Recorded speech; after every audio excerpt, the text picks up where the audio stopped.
এখানে দেখুন ceiling fan চলছে এবং পাশের দেখুন এই এলইডি লাইটগুলো জ্বলছে। সমস্ত কিছু চলছে বাড়ির গ্রিড ছাড়া, অর্থাৎ ইলেকট্রিক লাইন ছাড়া।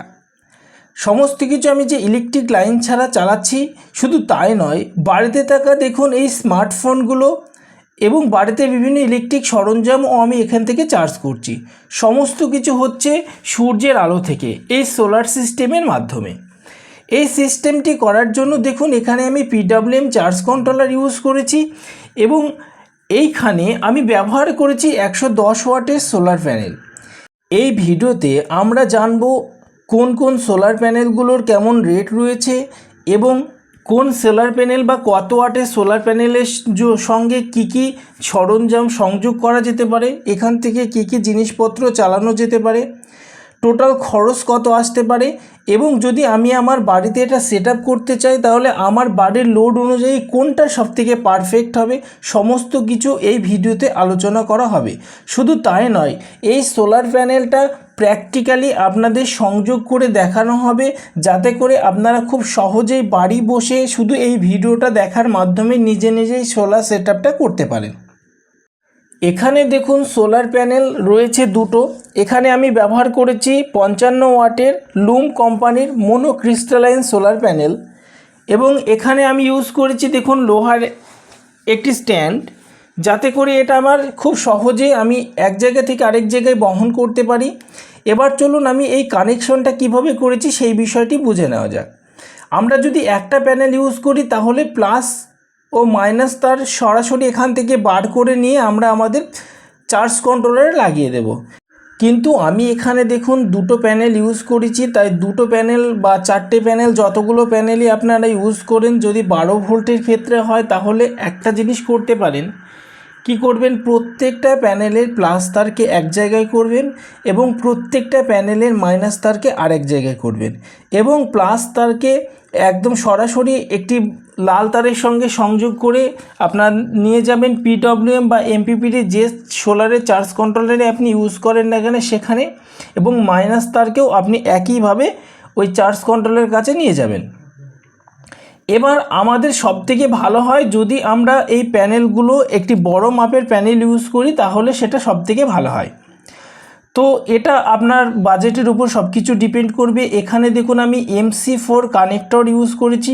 MC4 কানেক্টর ইউজ করলে আমাদের অনেক সুবিধা হয়, এতে করে আমাদের সংযোগ ছিন্ন বা সংযুক্ত করা খুব সুবিধা হয়। দেখুন এই সংযোগ করা সোলার প্যানেল থেকে তার সরাসরি দেখুন এই যে চলে আসছে এবং এটা আস্তে আস্তে দেখুন আমার এই ঘরের ভিতরে প্রবেশ করেছে। যেহেতু আমরা এই ভিডিওটা ইন ডিটেলস করছি, তাই সমস্ত কিছু আপনাদের পুঙ্খানুপুঙ্খ দেখানো হবে এবং তুলে ধরা হবে। তো উপরের কানেকশনটা আমরা বুঝলাম, এবার আমরা চলুন ঘরের ভিতরে প্রবেশ করি।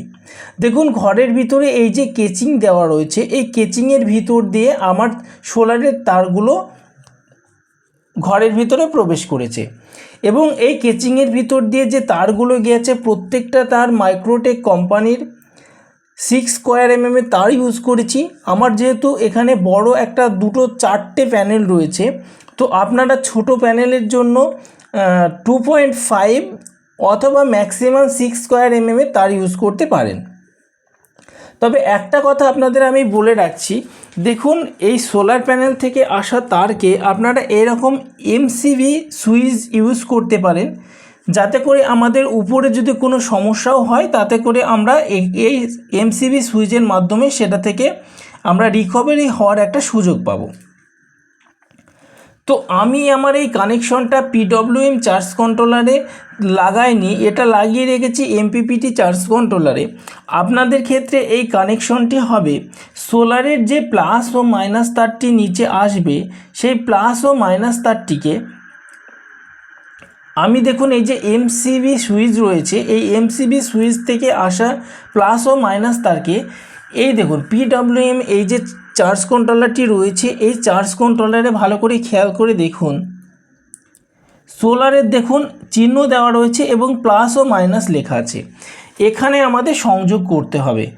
এবং এখানে দেখুন ব্যাটারির সংযোগের জায়গা রয়েছে এবং লোডের সংযোগের জায়গা রয়েছে। এইখানে আমরা সবথেকে বড় ভুল যেটা করে থাকি, এই ধরনের চার্জ কন্ট্রোলারে আমরা প্রথমে সোলারের কানেকশনকে সংযোগ করি। এটা করলে আমাদের চার্জ কন্ট্রোলারটি খুব দ্রুত নষ্ট হয়ে যেতে পারে বা সাথে সাথে নষ্ট হয়ে যেতে পারে। এটার থেকে প্রতিহত করার জন্য প্রথমে আমার ব্যাটারির প্লাস ও মাইনাস তারকে এই পিডব্লিউএম চার্জ কন্ট্রোলারের প্লাস ও মাইনাস যে ব্যাটারির পার্ট রয়েছে সে তার সঙ্গে সংযোগ দিতে হবে। ভালো করে খেয়াল করে দেখুন কিভাবে সমস্ত কিছু সংযোগ করা রয়েছে।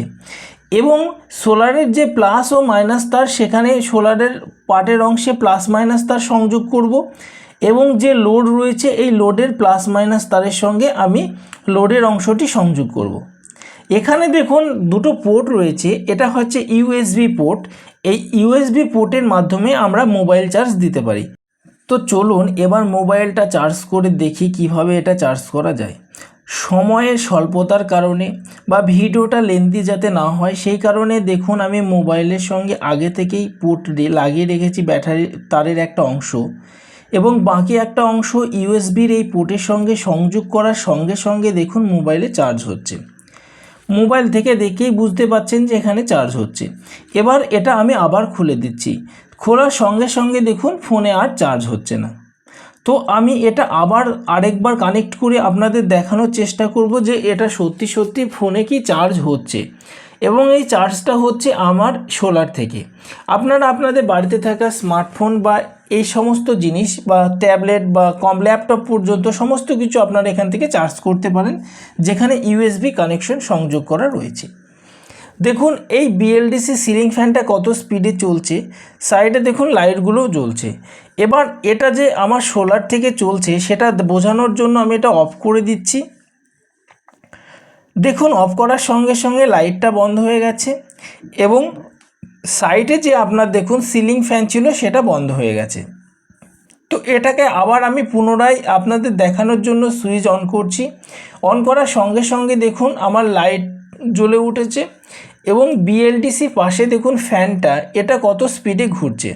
আরেকটা কথা আপনাদের বলে রাখি, বিএলডিসি ফ্যান সাধারণত স্পিড উঠতে একটু টাইম লাগে, তাই সঙ্গে সঙ্গে হাই স্পিড উঠবে না। এবার এই পুরো সিস্টেমটা আমার যে সোলার থেকে চলছে, অর্থাৎ গ্রিড ছাড়া, অর্থাৎ বিদ্যুৎ বিল ছাড়া যে চলছে সেটা দেখানোর জন্য এই যে আমার মেন সুইচ এটা অফ করে দিচ্ছি। এবং শুধু তাই নয়, এই দেখুন পাশে যে ফিউজটা রয়েছে এই ফিউজটাও খুলে দিচ্ছি, যাতে করে আপনাদের মনের মধ্যে সামান্যতম সন্দেহ না হয়। এবার আপনারা বোর্ডের অবস্থাটা দেখছেন। এবার চলুন ঘরের ভিতরে। দেখুন ঘরের ভিতরে আমার লাইট জ্বলছে এবং পাশে দেখুন সিলিং ফ্যানটা চলছে, আর ওইদিকে আপনি দেখে এসেছেন যে মেন সুইচ অফ রয়েছে। অর্থাৎ পুরো সিস্টেমটি আমার যে সোলার থেকে চলছে এটা থেকে আপনারা খুব সহজেই বুঝতে পারছেন। এবার চলুন পুরো সিস্টেমে দেখুন আমার এখানে রয়েছে দেখুন পিডব্লিউএম একটা চার্জ কন্ট্রোলার। এটা হচ্ছে একটা চায়না চার্জ কন্ট্রোলার। তো এই চার্জ কন্ট্রোলারে আমি লোডটা অফ করে দিলাম। তো অফ করার সঙ্গে সঙ্গে দেখুন আমার সিলিং ফ্যান এবং লাইট অফ হয়ে গেছে। তো এবার আমার পাশে যে লোড চিহ্ন রয়েছে দেখুন এই লোডটা অন করছি। লোড অন করার সঙ্গে সঙ্গে দেখুন পাশে লোড অপশন এসছে এবং ভোল্টেজটা ড্রপ করেছে, এবং উপরে দেখুন আমার লাইট ফ্যান দুটোই চলছে। অর্থাৎ এটা থেকে আপনারা খুব সহজেই বুঝতে পারছেন যে পুরো সিস্টেমটা আমার সোলার থেকে চলছে এবং এটা ওই পিডব্লিউএম চার্জ কন্ট্রোলার থেকে কন্ট্রোল করা হচ্ছে, সেটা বুঝতে পারলেন। এবং বোর্ডে দেখুন কোনো ইলেকট্রিকের চিহ্ন নেই, অর্থাৎ আমি যে মেন সুইচ অফ করে রেখেছি সেটা এখান থেকে প্রমাণিত হয়ে যায়। তো এবার চলুন আমরা পুরো সিস্টেমটি করার জন্য টোটাল কত টাকা খরচ হয়েছে সেই বিষয়টি বুঝে নিই। এখানে আমি দেখুন অনেকগুলো এস্টিমেট করে রেখেছি, অর্থাৎ আপনার বাড়ির জন্য কোনটা পারফেক্ট সেটা আমি এখানে আপনাদের ভিডিও শেষে রিকমেন্ড করব। তো এখানে আমি অনেকগুলো অল্টারনেটিভ রেখেছি। দেখুন সোলার প্যানেল এখানে 55 ওয়াটের যেটা দেখানো হয়েছিল আপনাদের, দুটো প্যানেল ছিল টোটাল 110 ওয়াটের হয়। এটা লুম কোম্পানির মোনোক্রিস্টালাইন সোলার প্যানেল ছিল, অর্থাৎ এটা এ গ্রেডের একটা সোলার প্যানেল ছিল। তো এটার দাম পড়েছিল আমার 7,500 টাকা। এবং এর অল্টারনেটিভ হিসেবে আপনি 165 ওয়াটের লুমিনাস কোম্পানির যে বড় বড় সোলার প্যানেলগুলো ছিল পাশে, ওখান থেকে যে কোনো একটা প্যানেল আপনি ইউজ করতে পারেন। এটা আপনার ম্যাক্সিমাম 7 থেকে 7,900 টাকার ভিতরে আপনার পড়ে যাবে। অর্থাৎ দেখুন, এই যে 110 ওয়াটের প্যানেলের থেকেও কম দামে আপনি 165 ওয়াটের প্যানেল পাবেন। এবার আপনাদের মনের মধ্যে প্রশ্ন আসতে পারে যে লুমিনাস কোম্পানির তাহলে প্যানেল কি ভালো নয়? অবশ্যই ভালো, এটা আমি দীর্ঘদিন থেকে ইউজ করছি, এখান থেকেও খুব ভালো মানের একটা আউটপুট পাওয়া যায়। তো এটা আপনারা ভাবনা চিন্তা করে দেখবেন কোনটা আপনার জন্য সুইটেবল। এখানে ব্যাটারি আমি টলার টিবলারের স্মার্টেন কোম্পানির ব্যাটারির কথা বলেছিলাম যে 20 অ্যাম্পিয়ারের ব্যাটারি আপনার 4,000 টাকার ভিতরে পাওয়া যেতে পারে। যদি এটা আপনি 40 অ্যাম্পিয়ারের ব্যাটারি নেন তাহলে 6,000 টাকার ভিতরে পাওয়া যেতে পারে। তো ব্যাটারিটা আপনারা যে টলার টিবলার নিতে হবে তার কোনো মানে নেই, টলার টিবলার বাদে অন্য কোনো ব্যাটারিও ইউজ করতে পারেন। এবার টলার টিবলার ব্যাটারিগুলো সাধারণত ব্যাকআপটা অনেক বেশি পাওয়া যায়, এই কারণে আমি আপনাদের টলার টিবলার ব্যাটারি কথা বলছি। এবার এখানে দেখুন PWM চার্জ কন্ট্রোলারের আমি 30 অ্যাম্পিয়ারের ইউজ করেছি, এটার দাম 800 থেকে 900 টাকার ভিতরে আপনারা খুব সহজেই পেয়ে যাবেন। এবার যেহেতু ছোট সিস্টেম সেই কারণে আমি আপনাদের MPPT চার্জ কন্ট্রোলারের কথা বলছি না।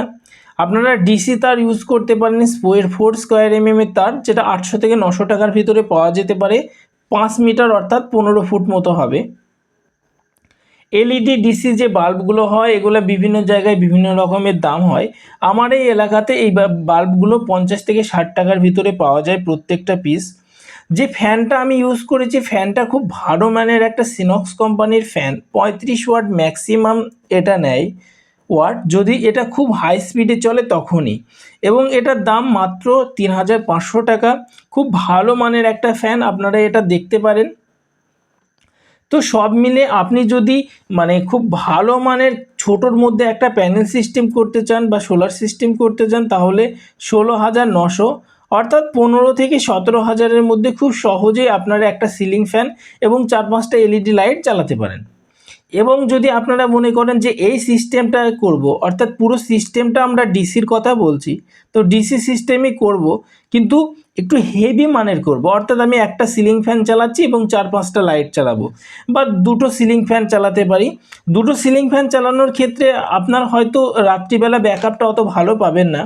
তো এটা 18 থেকে 20,000 টাকার ভিতরে আপনারা এই পুরো সেটআপটা করতে পারেন। আর একটা কথা আমি আপনাদের বলে রাখি যে আপনারা যে ব্যাটারিটা যত অ্যাম্পিয়ার আওয়ারের নেবেন তার থেকে 3 গুণ ওয়াটের যদি সোলার প্যানেল নিতে পারেন তা খুব ভালো হয়। যদি আপনি 40 অ্যাম্পিয়ারের ব্যাটারি নেন তাহলে এটাকে 3 দিয়ে গুণ করলে 120 ওয়াট হয়। তো 120 ওয়াটের সোলার প্যানেল না নিয়ে যদি আপনি 165 ওয়াটের সোলার প্যানেল নেন তাহলে খুব ভালো আপনার ব্যাটারিটাও ফুল চার্জ হবে দিনের বেলায়, প্লাস আপনার দিনে যে লোডগুলো রয়েছে খুব সুন্দরভাবে সেগুলো চলবে। তো এই জিনিসটা মাথায় রেখে অবশ্যই সোলার সিস্টেম করবেন। এরপরও যদি আপনাদের কোনো কিছু জানার থাকে অবশ্যই কমেন্ট করবেন। আর এই চ্যানেলের পাশাপাশি আমি একটা হেলথ চ্যানেল খুলেছি, মুস্তাকিম এক্স হেলথ চ্যানেল। এখানে যদি আপনারা ফ্রিতে হেলথি গাইড চান তাহলে অবশ্যই সেই চ্যানেলটি সাবস্ক্রাইব করতে পারেন এবং ওখানকার ভিডিওগুলো দেখতে পারেন। তো থ্যাংক ইউ। পরবর্তী আপনারা কোন ধরনের ভিডিও চাইছেন অবশ্যই কমেন্ট করে জানাবেন। ভিডিওটি শেষ পর্যন্ত দেখার জন্য আপনাদের অসংখ্য ধন্যবাদ। Thank you.